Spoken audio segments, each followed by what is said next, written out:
तुम दोनों कल मीटिंग में नहीं थी। पता है कल क्या हुआ? शर्मा जी और वर्मा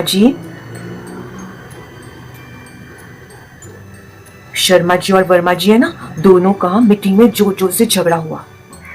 सिर्फ झगड़ा नहीं, दोनों एक दूसरे का बाल नोचने लगे जोर जोर से। उसमें ना शर्मा जी का विग वर्मा जी के हाथ में आ गया। हम लोग 20 साल से रह रहे हैं सोसाइटी में, पता ही नहीं था कि शर्मा जी गंजे हैं पूरे के पूरे। कल पता चला सबके सामने।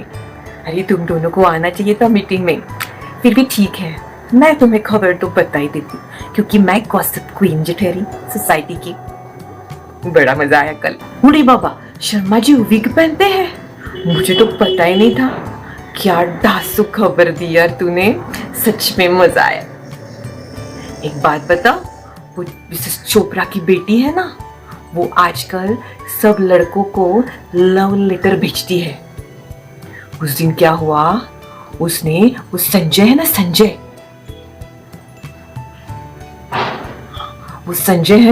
उस संजय को लव लेटर लिखा था।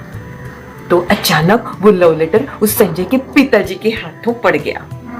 पढ़ने लगे, लेकिन लड़की का हैंडराइटिंग इतना गंदा था कि पढ़ने को ही नहीं आ रहा था। आखिर में उन अंकल ने लड़की को बुलाया। लड़की का पागल की उसने सब पढ़ के बताया और लास्ट में बोली आई लव यू। संजय के पिताजी को बोली आई लव यू। वो भड़क गए, बोले इस उम्र में बोलती है मुझे आई लव यू? तो बोली आपको नहीं बोलना था, संजय को बोलना था मुझे। क्या अक्ल है ना। लेकिन बड़ा मजा आया उस दिन। मिसेस चोपड़ा का चेहरा तो एकदम देखने लायक था। दोस्तों, ये थी हमारी किलबिल सोसाइटी की महिलाएं जो हमेशा गॉसिप्स में लगी रहती है। आप भी गॉसिप्स करते हो, है ना? जरा सोचो, अगर ये गॉसिप्स हमें इंग्लिश में करने हो तो कैसे करेंगे? इंग्लिश में अगर गॉसिप्स करने हो तो हम स्टार्टिंग में ये फ्रेज इस्तेमाल कर सकते हैं, let me spill the tea. मतलब मुझे कुछ बताना है। Let me spill the tea that mister Sharma is bald, he always put on wig to cover up his baldness. मतलब मुझे एक गॉसिप आपको बताना है कि मिस्टर शर्मा जो है ना, वो गंजे हैं, माने टकले हैं, और वो हमेशा विग पहनते हैं। Let me spill the T, मुझे तुम्हें कुछ गॉसिप बताना है। या फिर हम ये भी बोल सकते हैं let me spill the beans.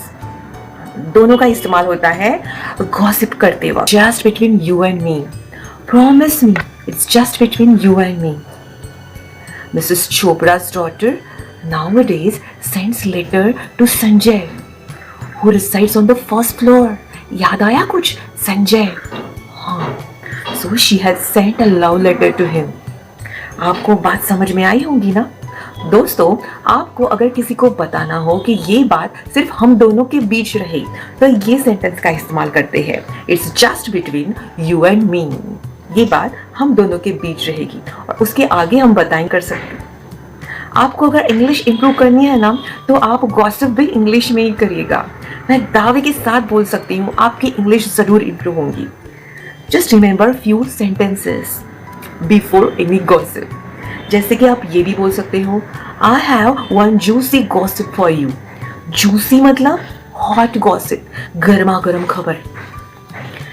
Juicy gossip भी बोल सकते हो। Wine, I have heard through grape wine that mister Raj is jobless now.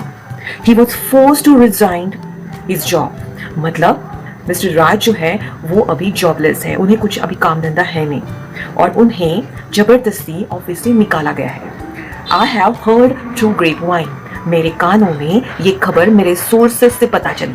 I have heard through grapevine. इस सेंटेंस का इस्तेमाल जरूर करना अगर आपको बताना हो कि मुझे ये खबर पता है किसने दी, मेरे जासूसों ने ये खबर दी है, तो आप बोलेंगे I have heard through grapevine that Mr. Raj is jobless now and he was forced to resign from his job.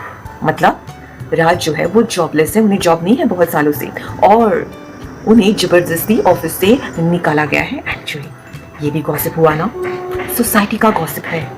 इस्तेमाल करो, इंग्लिश इंप्रूव करो। मिलते हैं अगले वीडियो में। तब तक के लिए बाय एंड